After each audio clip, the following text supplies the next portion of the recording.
Olá, turma boa, tudo bem? Diogo Silva, de volta aí para a primeira quinzena de março. Espero que todos estejam bem, bem como seus entes queridos, seus familiares, enfim, todos que estão ao nosso redor, né? Eu sei que o momento é de muita apreensão, estamos todos muito preocupados, nos resta cumprir as medidas adequadas pelos especialistas e também um toque de oração ajuda muito nessa hora para que todo mundo consiga vencer esta batalha, essa guerra terrível que nós estamos vivendo agora em março de 2021. Ninguém esperava por isso, eu sei, mas, enfim, as coisas não aconteceram como deviam, né? Tem muita coisa para falar. O Brasil pegou fogo nessa quinzena, não só pela pandemia, mas também pelo cenário político. E, diante disso, a gente precisa tentar passar um pouco por esse cenário político, tentar observar aí como é que as coisas estão acontecendo, né? Então, vamos começar por Brasil hoje. Eu sempre digo isso, às vezes eu falo mais de Brasil, às vezes eu falo mais de mundo. Depende muito das circunstâncias, né? As circunstâncias que vão ditar qual é o tema que nós temos que trazer aqui à baila para a gente conversar. As circunstâncias estão colocando o Brasil no olho do furacão, seja no cenário político, seja como epicentro da epidemia. Vamos lá então para o primeiro slide.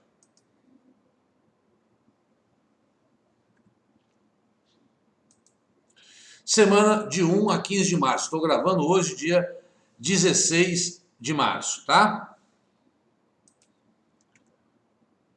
Bom, primeira bomba. Fachin anula ações contra Lula em Curitiba e devolve direitos políticos ao petista.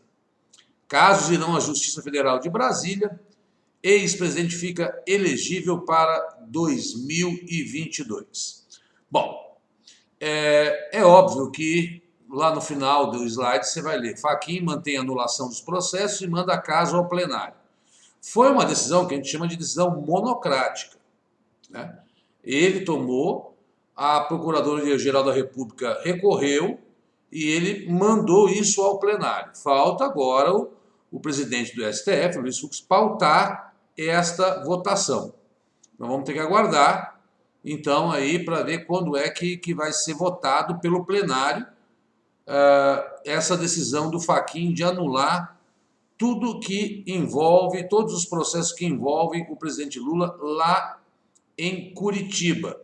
Não quer dizer que o presidente Lula está inocente. Tome muito cuidado, fique muito atento a isso, né? Muita gente falou: a justiça foi feita, Lula está livre. Não.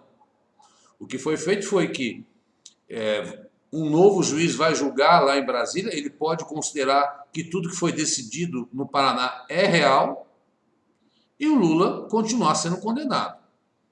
Não sabemos.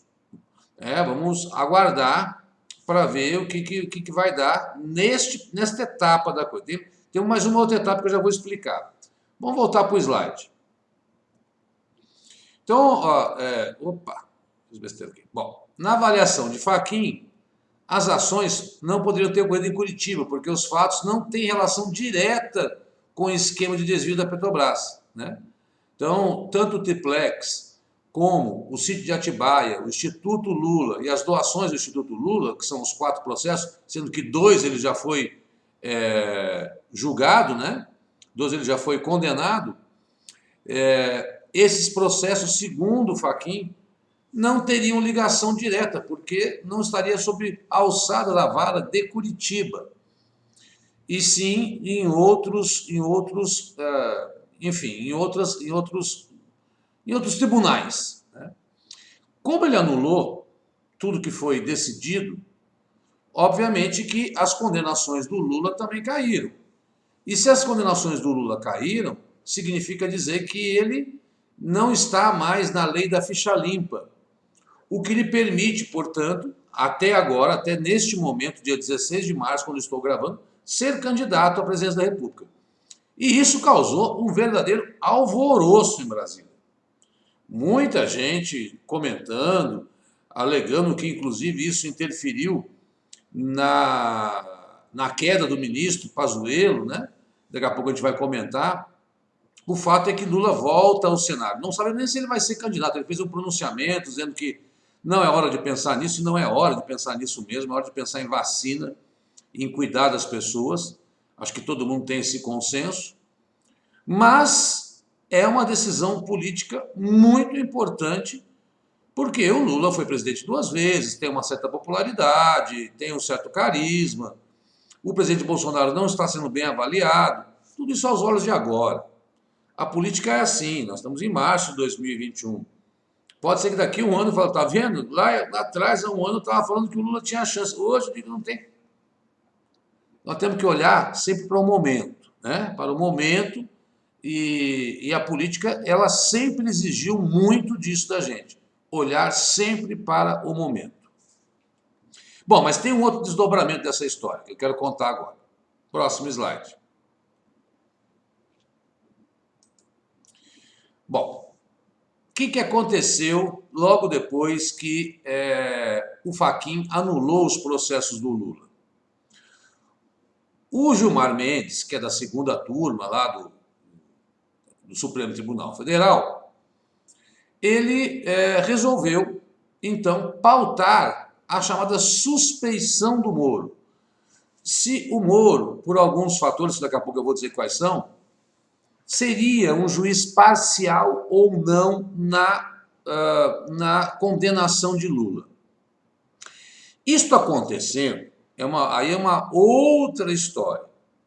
Porque se o Moro for considerado suspeito, aí tudo aquilo que foi coletado nos processos do Lula, as auditivas e etc., as provas, são anuladas e volta tudo na estaca zero.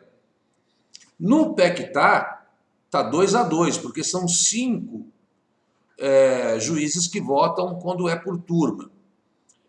E o Lewandowski e o Gilmar Mendes votaram dizendo que o Moro é suspeito. A Carmen Lúcia, e se não me falha a memória, deixa eu ver aqui, a Carmen Lúcia e o próprio Fachin disseram que não, que o Moro não é suspeito.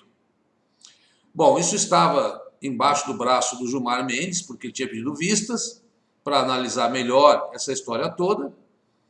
E o que a defesa do Lula diz para dizer que o Moro é suspeito? Está lá, ó. Determinação de condução coercitiva em março de 2016 sem a prévia intimação por ordem de autoridade policial. Autorização para interceptação de ramais telefônicos pertencentes ao ex-presidente, familiares e advogados antes que fossem tomadas outras medidas investigativas. Atuação durante o plantão do desembargador federal Rogério Favreto, para que Lula não fosse solto. E fora as gravações, opa, bati aqui na mesa, da Intercept. Bom, então, olha a situação. Olha a situação. Temos 2 momentos. Se, por acaso, o Moro for visto como suspeito, zerou tudo. Tem que começar tudo de novo, né? Se quiserem, aí vai ter que abrir, e aí a coisa vai para o brejo. Sim, as investigações todas são anuladas, né? Se quiserem investigar o Lula, vão ter que começar o processo novamente. Se o Moro não for suspeito, vai depender daquilo que Brasília vai decidir, dependendo do que o plenário também vai decidir. Então nós temos 2 pendências neste momento. Primeira pendência, o que o plenário vai dizer, se o Fachin está certo em anular ou não. E segunda pendência, o Moro é suspeito ou não.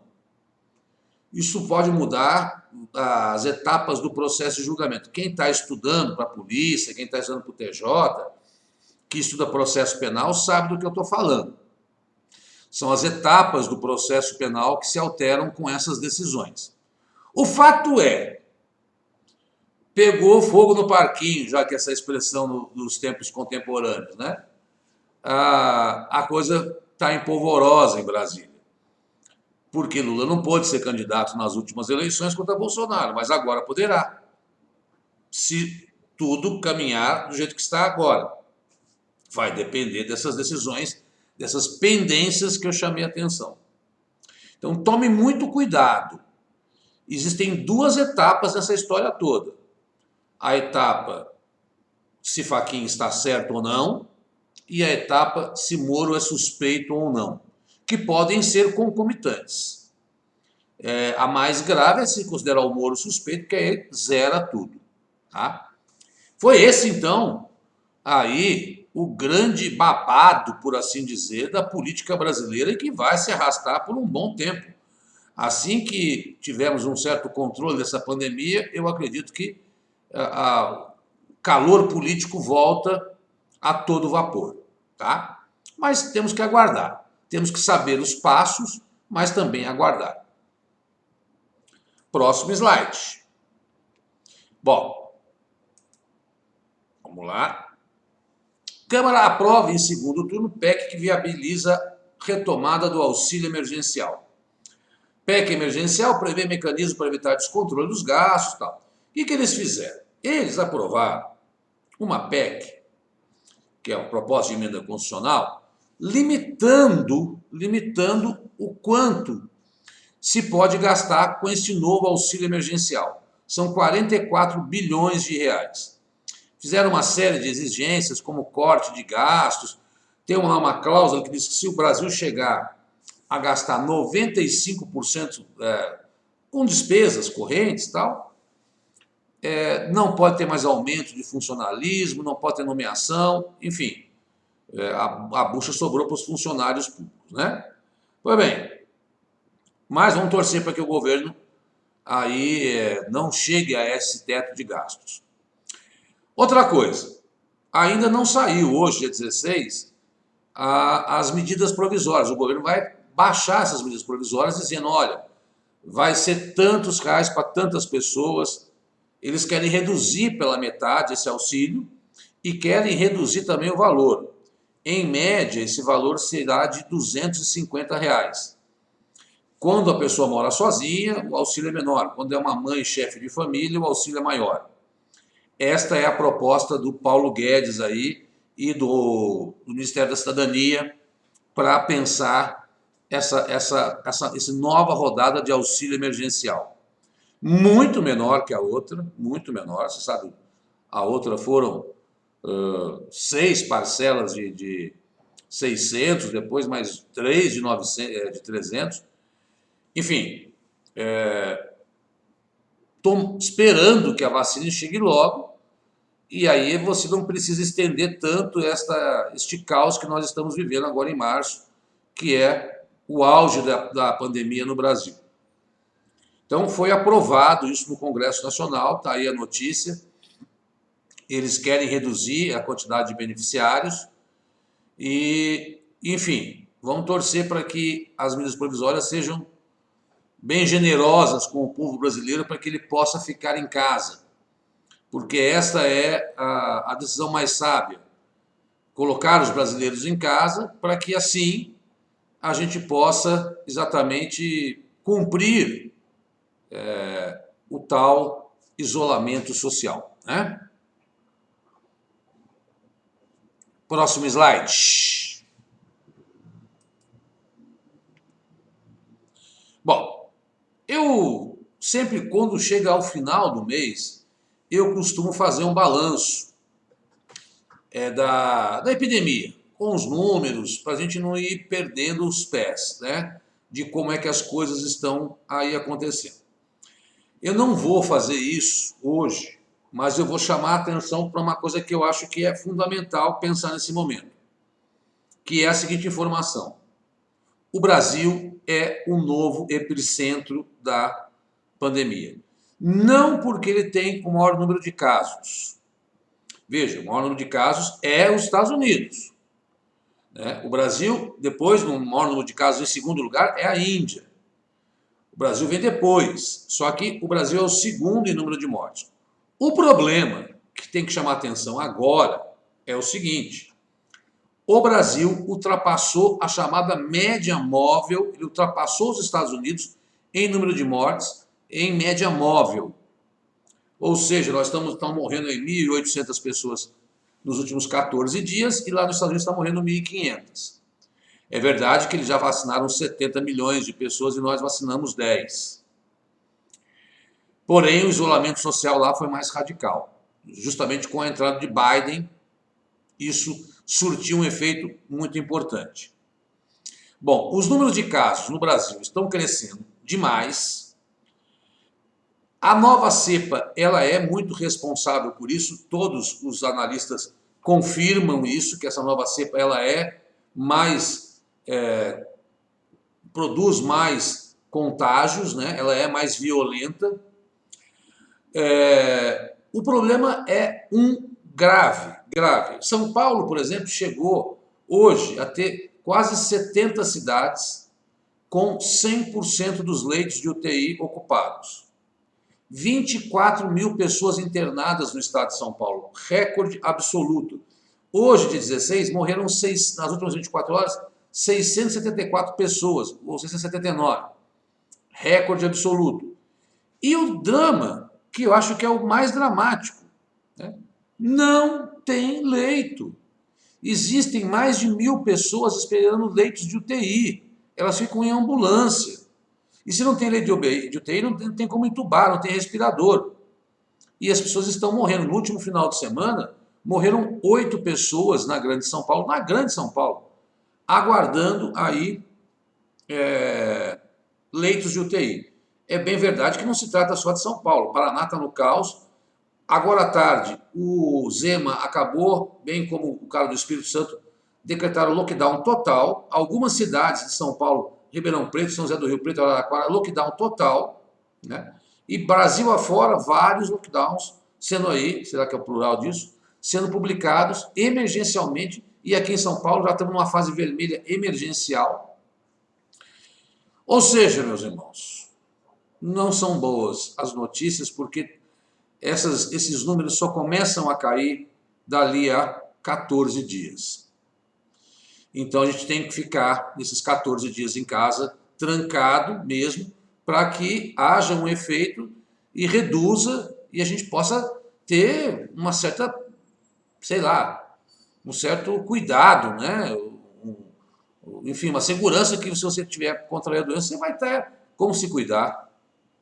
Porque agora é perigoso você chegar e não ter vaga para você no hospital. É o colapso. Chegamos no colapso. Em março de 2021, o Brasil entrou no epicentro e chegou ao colapso da pandemia. Isto é um fato, isto é uma coisa que é inegável. Os números dizem isso. Tá? Olha lá. E sem contar essa outra coisa muito grave, que é a falta de profissionais. Daqui a pouco não tem mais médico intensivista, não tem enfermeiro, porque são tantas pessoas já no estresse completo, que como é que você vai contratar? Não tem gente para você formar esses profissionais, demora muito. Olha, é muito triste ter que gravar e citar isso, né? Mas é o nosso papel de mestre aqui, de professor, trazer os fatos. E lembrando que a informação o Brasil virou o epicentro da pandemia. Não quer dizer que o mundo está bem, não. Itália continua com lockdown, a Alemanha continua com lockdown, vários países continuam com lockdown. O problema é que os números não param de crescer no Brasil. Isso é que é assustador, né? E nós estamos na 47ª posição em número de pessoas vacinadas, que é o que se pode esperar nessa hora. Bom, final do mês eu volto e faço um balanço dos números com vocês. Mas aqui é um apelo, como professor, como... Fique em casa. Eu estou falando isso sempre, mas agora tranque-se em casa, né? Eu, desde sexta-feira, que eu não ponho a cara na rua. Só para comprar comida, né? Fui na sexta-feira, até agora não fui. Lógico que é difícil, lógico que é complicado, mas vai assistir aula, pô. Vai estudar, né? Tem tanto material gratuito aí, só não vencendo o concurso, Ave Maria. Vamos lá. Bom, o que aconteceu? Bolsonaro acerta com o médico Queiroga aí Marcelo Queiroga, a ida para a saúde no lugar de Pazuello. Isto levou à queda do ministro Pazuello, o ministro da Saúde, que é um general do Exército. Ele foi, digamos assim, demitido por Bolsonaro. Ele tentaram dizer que ele foi aí estava com problema de saúde, mas nada disso. A pressão política mesmo. Bolsonaro foi orientado pelo Centrão. Dizem que esse Queiroga é um cara ligado ao Flávio Bolsonaro, é um médico, presidente da Sociedade Brasileira de Cardiologia. Está tomando posse hoje aí, a gente não sabe nem o que vai ser. Não posso nem afirmar. Ele já deu uma declaração hoje que deixou todo mundo de cabelo em pé. Ah, vamos dar continuidade ao trabalho do Pazuello. O trabalho do Pazuello levou à queda do Pazuello. É o quarto ministro em plena pandemia. Se ele continua com esta política, evidentemente que vai criar muito descontentamento, porque essa política não está dando certo. Se ela estivesse dando certo, não trocava o ministro. Se ela estivesse dando certo, o Brasil não virava o epicentro da pandemia.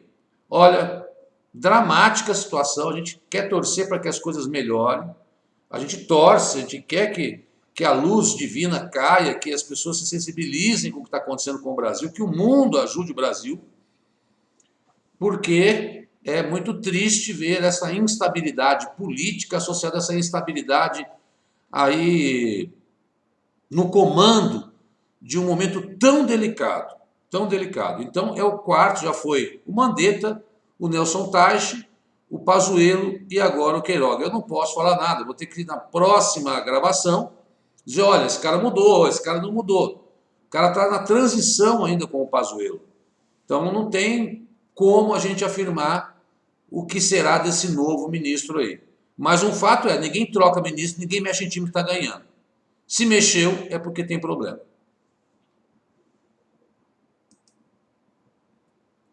Bom, saindo um pouco do Brasil, já que eu fiquei 22 minutos, existe um drama no mundo que Trump construiu. A luz faz um calor na gente aqui que você não acredita. A gente quer iluminar mais, mas a luz esquenta, né? O Trump rompeu o acordo nuclear que os Estados Unidos tinha feito com o Irã. Muito se espera que esse acordo seja refeito, porque o Irã tem problemas históricos com Israel, tem problemas históricos com a Arábia Saudita, tem problemas históricos com o próprio Estados Unidos. E o Irã tem tecnologia para fazer a bomba. Ocorre que o Biden está enrolando muito para retomar essa conversa. E o Irã, este ano, entra no processo eleitoral. E aí o que o chanceler disse? Olha lá, falou, olha, se demorar tanto para conversar com a gente, nós vamos tocar o nosso programa nuclear. Por quê? Ora, porque nós vamos entrar no processo eleitoral, a gente sabe que no Irã quem manda é o Ayatollah. Mas quem negocia essas questões diplomáticas é um presidente eleito que é fantoche, mas é ele que vai conversar com, porque como o líder religioso não conversa com o líder laico, existe um presidente no Irã que esse sim faz às vezes de uma espécie de ministro das relações exteriores. E o Irã entrando no processo eleitoral acaba inviabilizando qualquer tipo de novas conversas. Para a paz mundial, para os arranjos mundiais aí, isto é muito importante. Vamos aguardar, né, para ver. O Biden agora, por exemplo, está mais preocupado com a China. A primeira viagem que ele orientou, que está acontecendo exatamente essa semana, é uma viagem, olha, tudo careca molhadinho.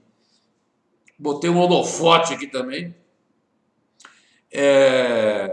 O Biden está indo para a Ásia, está preocupado ali com o avanço da China na própria Ásia e ele está deixando o meio Oriente Médio de lado.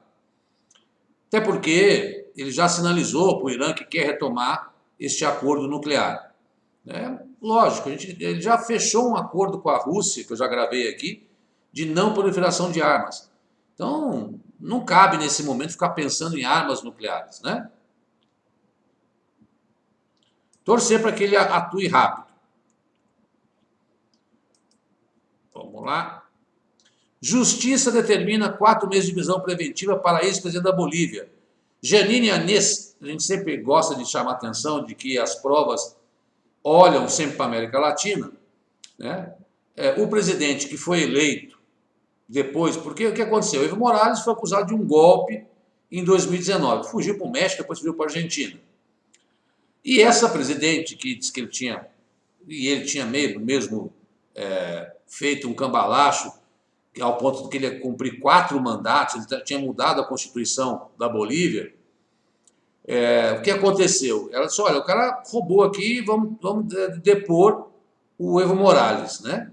E o Evo Morales foi deposto pelos militares, e isso acabou levando aí a ter que fugir, etc. Acontece que o candidato dele venceu as eleições. E, ao vencer as eleições, o ano passado, ele passou a julgar, a Procuradoria-Geral, o Ministério Público da Bolívia, julgou que esta senhora, que era presidente do Senado, que havia alegado que o Evo Morales tinha dado um golpe, ela foi considerada golpista. E ela foi presa aí por 4 meses. Portanto, um revés no caso da Bolívia. Se havia uma expectativa que a Bolívia abandonaria aí essa ligação com o Evo Morales, não, ela não abandonou, o que prova que ele tem uma força grande ainda nesse país, mesmo não sendo presidente, né? Mas que conseguiu eleger alguém do seu interesse político. Então, se as pessoas imaginam, a Bolívia está indo por uma direção, esqueça, voltou aí nas mãos do poder de Morales, indiretamente, por assim dizer, ao ponto de prender a tal da Jeanine Áñez. Bom, Papa Francisco, muito bem. Encontro histórico, né? O Papa Francisco fez uma viagem ao Iraque, 10 mil pessoas para poder tomar conta da vigilância dele. Ele fez encontros com líderes xiitas, né? Na verdade, o que está acontecendo? O Papa Francisco é um grande pregador. Onde ele percebe que o cristianismo começa a perder espaço, ele vai atrás e tenta retomar. E o Iraque é um caso desse. As pessoas temem que no Iraque o cristianismo desapareça, porque o Estado Islâmico perseguiu e porque os islâmicos também radicais perseguem muitos cristãos. E ali é a origem do cristianismo, ali nasceu Abraão, o pai de todas as 3 religiões. Foi considerado histórico, porque ele visitou locais históricos do Antigo Testamento e foi conversar com líderes religiosos que eram chamados de antagônicos, né? Enfim, isso virou um fato bastante relevante nos últimos 15 dias, né? E ele já foi à Tailândia, Emirados Árabes, Japão, ele tem viajado por lugares onde o cristianismo está perdendo espaço, porque ele é um pregador. Há uma preocupação, sim, da Igreja Católica com essa história de perder fiéis. Agora, ele chegar a conversar com o Ayatollah e apertar a mão, isto não ocorria, não era comum entre essas 2 religiões. Por isso, este encontro foi considerado um encontro histórico aí, agora no comecinho de março. Lembrando que o Estado Islâmico já está praticamente extinto na região, mas ele cumpriu um papel bastante de perseguição aí aos cristãos. E há um receio que, da origem das religiões, o cristianismo perca espaço. Bom, deixa eu só ver uma coisa aqui. É isso mesmo. Este é o último slide, só para a gente não ficar tratando o mundo sempre como uma coisa muito chata, apesar disso aqui também ser uma notícia chata. As provas de concurso gostam muito de fofocas de tabloides americanos. E a família real britânica entrou numa crise aí, porque teve uma entrevista do Harry e da Meghan, para Oprah Winfrey, onde principalmente a Meghan, né, que é negra, acusou a família real de racismo. Inclusive, disse que ela pensou até em suicídio, que teve que entregar todos os seus documentos, chave de casa, Isso azedou um pouco a relação aí com a família real britânica. Esta família que, inclusive, eles já se desligaram, né? Eles já cancelaram, foram até morar nos Estados Unidos, Canadá, porque se sentiram até, houve até fofoca sobre como seria, eventualmente, a cor de um eventual filho deles. Pega muito mal nos dias de hoje qualquer ação, sobretudo da família real britânica, que muito explorou africanos ao longo da história e que nunca pediu perdão por isso à humanidade. Nos dias de hoje, ser acusada por um membro da família real de cometer atos nesse sentido. Isso eu sei que não é um fato tão sério como a pandemia, eu sei que não decide o destino do país, mas eu tenho dito muito para você. As provas não vão ficar só sobre um assunto. E é bom saber, por exemplo, acompanhar, vamos esperar o Oscar que vai sair. São outros temas que a gente precisa sempre estar olhando também em atualidades. Não dá para ficar com uma coisa só política e economia e conflitos. Então eu sempre trago alguma novidade do mundo das celebridades aí, da cultura, da ciência, porque a prova mescla com isso sim, tá? Então tá aí, né, este imbróglio, mais um imbróglio que a família real vive aí, né? Harry admitiu que seus relacionamentos com seu pai, o príncipe Charles, e com seu irmão sofreram forte tensão nos últimos anos. Enfim, então a coisa não está muito boa por lá. O próximo slide é os nossos endereços, que a gente sempre pede para você acessar, curtir, clicar, valorizar, porque tem muita coisa. Meu amigo, o Dorival, o Fábio, o Cristiano, professor de matemática, eles estão colocando vídeo toda hora. É um negócio impressionante. Então, valorizar aí o trabalho do Vencendo o Concurso para a gente é muito importante, tá? Então, essa foi a primeira quinzena de março. Não estou tão animado, porque não dá para ficar tão animado com essa pandemia, né? Uma coisa muito desagradável para todos nós. Pessoas conhecidas, eu perdi vários amigos já.